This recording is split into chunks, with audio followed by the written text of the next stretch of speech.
মিনিকন হচ্ছে একটা জন্মবিরতিকরণ পিল, আর এতে রয়েছে 0.075 মিলিগ্রাম নর্ডেস্ট্রল। মিনিকন পিল বাজারজাত করে থাকে এসএমসি এন্টারপ্রাইজ লিমিটেড। আসুন এবার জানি মিনিকন ট্যাবলেটটি মূলত কাদের জন্য উপযুক্ত। যে সকল মা শিশুকে বুকের দুধ খাওয়াচ্ছেন, মিনিকন মূলত তাদের জন্য একটা উত্তম জন্মবিরতিকরণ পিল। একজন মা সন্তান প্রসবের 42 দিন পর থেকে মিনিকন পিল ব্যবহার করতে পারবেন।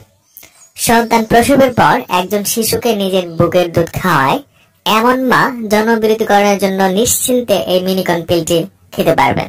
মিনিকন পিল মায়ের বুকের দুধের পরিমাণগত বা গুণগত মানের কোনো পরিবর্তন করে না।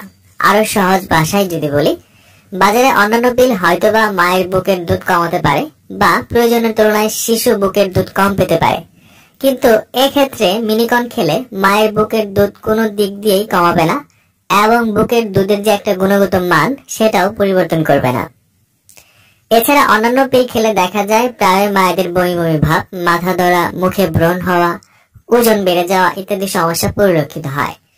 কিন্তু এই সময়ে মিনিকন পিল খেলে এই ধরনের সমস্যার সৃষ্টি হয় না, যে কারণে বুকের দুধ দানকারী মায়েদের জন্য মিনিকন পিল একটি উত্তম জন্মবিরতিকরণ ঔষধ।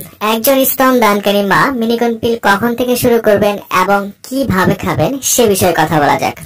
সন্তান প্রসবের পর 6 সপ্তাহ পর থেকে এই মিনিকন পিল খাওয়া যায়।